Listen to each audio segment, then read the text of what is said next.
definition of philosophical analysis of cancel culture. So, a little bit of background. I'm a philosophy major, and I really love that philosophy allows us to ask these really big, usually unanswerable questions about life, like what is the good life? What is human nature, if that's even a thing? How should we behave in a society, right? How should we treat each other?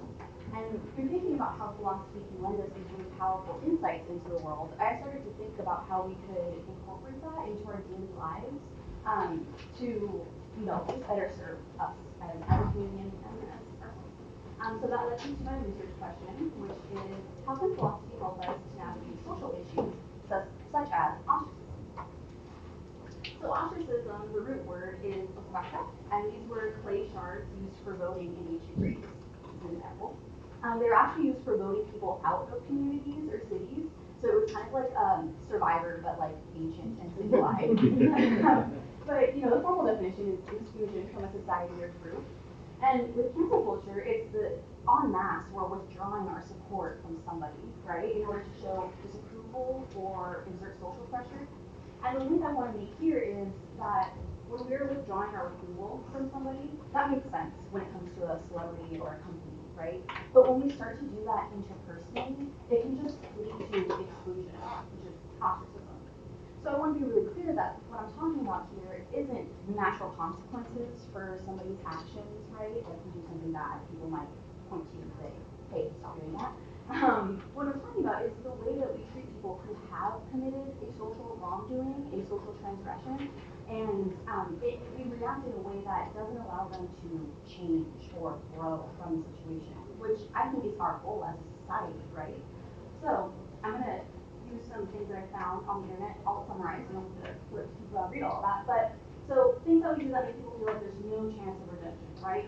There's nothing I can do. I might as well be awful.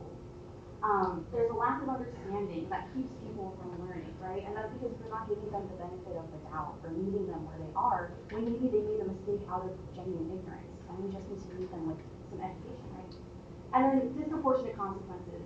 This is a satire, but I mean, a 10-page apology for maybe using the wrong terminology because you're not educated on a topic definitely happens. And if we meet them with maybe a little bit of grace, we can not make people feel like they're backed into a corner.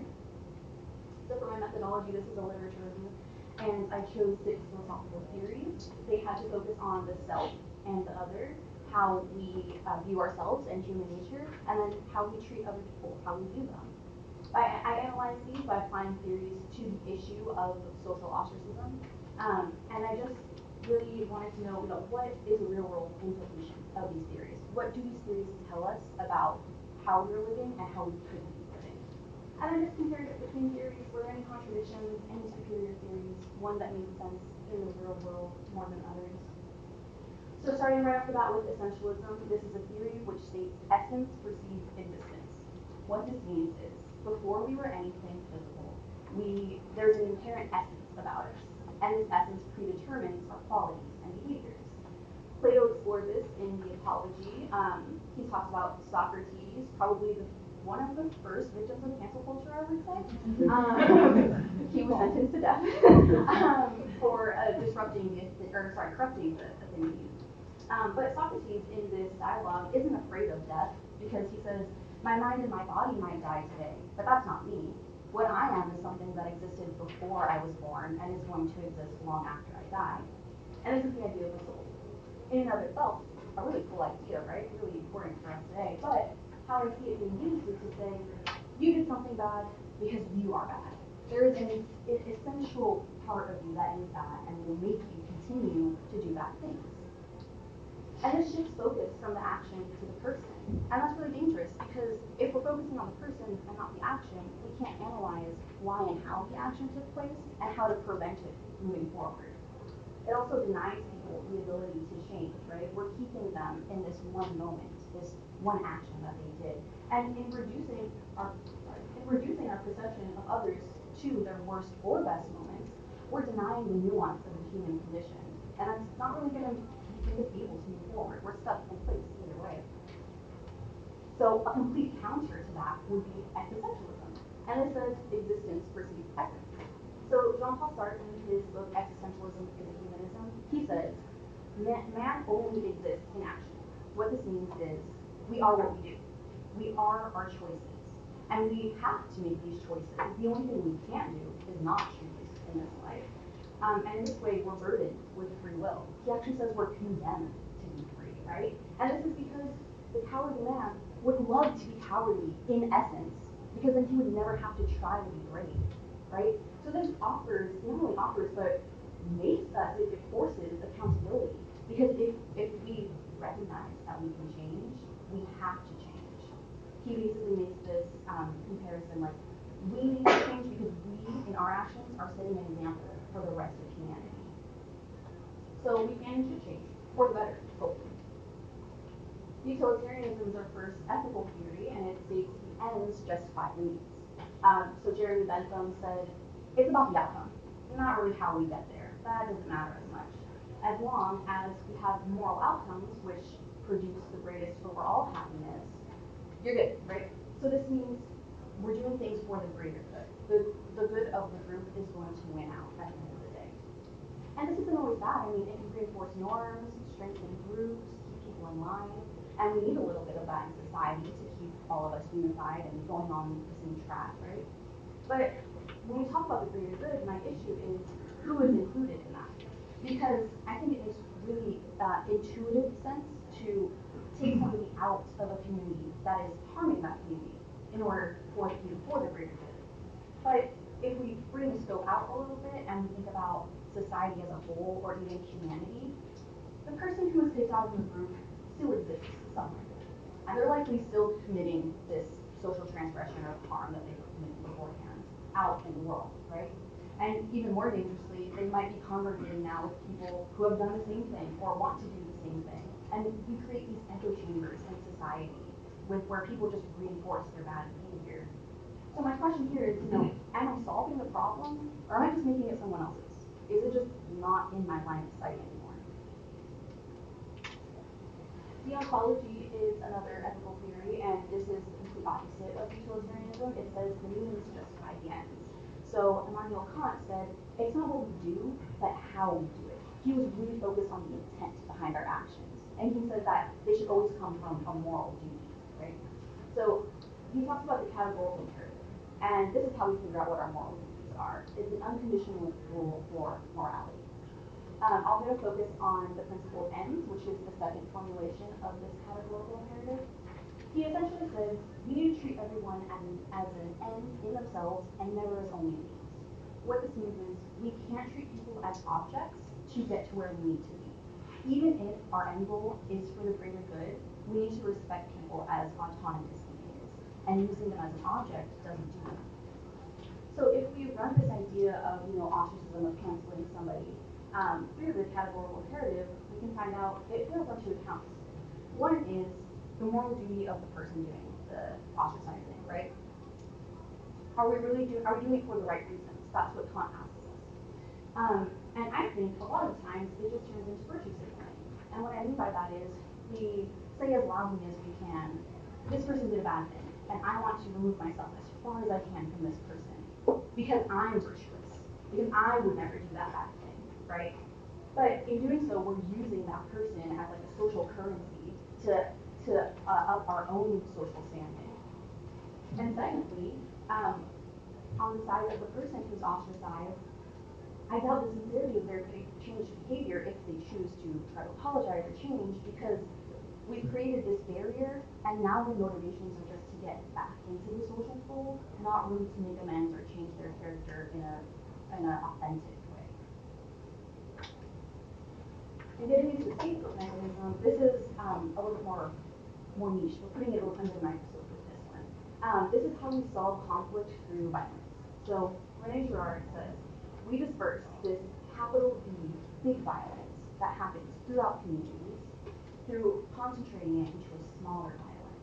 And this happens through sacrifice of an innocent person. Now, I mean, ostracism and like literal killing somebody aren't the same, right? But I question, what is ostracism if not a small sacrifice? We're literally cutting off a piece of our community in order for the greater good, kind of like utilitarianism of the whole, we cut off the limb to save the body. And this idea of misplaced violence is really important in this theory because the victim has to be innocent.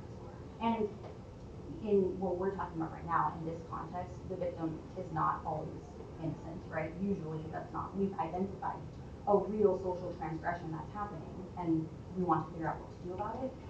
However, I still think it's misplaced because a lot of the times when we meet someone who's done something wrong with a lot of vitriol, it's because we're really upset about the structures that were allowing that person to act in such a way, right? But by focusing again, like with essentialism, focusing on the person instead of the structures that are responsible, we're not really getting anywhere, right? It's the quickest route to normalcy, sure. We can ostracize this person from the community and feel like we've done our part, evil is defeated. But what we're really just doing is funneling our frustration from the system to the person. And again, I think this makes sense. I mean, we're talking about these really big systems that are baked into our society, right? Maybe like systems of oppression or prejudice. And it makes sense to be really frustrated with those things. And maybe we feel like, we as one individual can't dismantle this giant system that's been happening for hundreds and hundreds of years. But what we can do is, again, funnel all of that violence that's happening because of that system into one person that is working within the system. So I question, we feel better, but did we accomplish the goal? Is this the way to a healthier society? Did we actually remove the evil, or did we just make room for some more evil, right? And virtue ethics can tell us how to find the balance, how to not scapegoat people. So Aristotle says, it's not what you do, it's who you should be. We can choose to make different choices, choose our actions to actually build and change our character. And we do this through reason. So we use reason to identify a virtue that's a good quality that we want to embody. We practice that virtue intentionally, and then we integrate it into our character. And eventually, with a lot of practice and a lot of integration, we can become virtuous. We fully embody that virtue. How can we identify a virtuous action? We use the golden mean. Aristotle thought of it. So he's got us all set here. He said a virtuous action is one that avoids excess or deficiency. So we should be right in the middle. So if we take this in the context of what we're talking about right now, maybe excess would look like ostracizing somebody for something small that they've done. Or deficiency would look like letting people off scot-free without any accountability for something really major that they've done. And the cool thing about the golden mean is it accounts for that subjectivity, because he recognizes, Aristotle says, what's good for one person isn't going to be good for another person. We all have different needs. So we can apply the golden mean situationally to figure out if we're acting in proportion to whatever we are reacting to. And that's really good. I mean, this part of it, right, it's not what you do, who should be, it acknowledges change is possible, much like existentialism. We can build our character. We can be better people if we use reason and we just try. But secondly, it gives us a framework for choosing our response, How do I go about this situation? Am I working in excess or in deficiency? And how can I try to be as close to the middle as possible? So conclude. Why does it matter? Why are we talking about all these cool things? Well, philosophy matters. It helps us to better understand the world through those really big introspective questions. We can get to like the nitty-gritty of what we think and why we think it, and we can then project that onto the world and kind of figure out, what we think of the world and what we think the world should be. And it gives us this resource, reason, to question our actions and to question, are they aligned with my values? Am I actually doing what is going to get me to my ultimate goal, right? Am I living virtuously?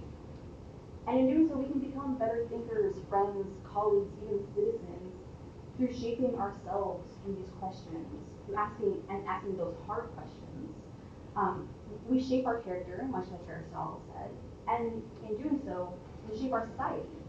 Plato said we do the work in here first, and then we see it out here. So I think just by using a little bit of philosophy in our daily lives, it doesn't have to be anything formal, we can just learn how to be better people and, maybe be happy with each other. here are all the wonderful works that I used in this presentation, and I just need to say thank you to everyone for being here. A very special thank you to my mentors, Professor Jessica Gonzalez and Professor Philip Lincoln. Their encouragement and wisdom overall was so incredible and really appreciated.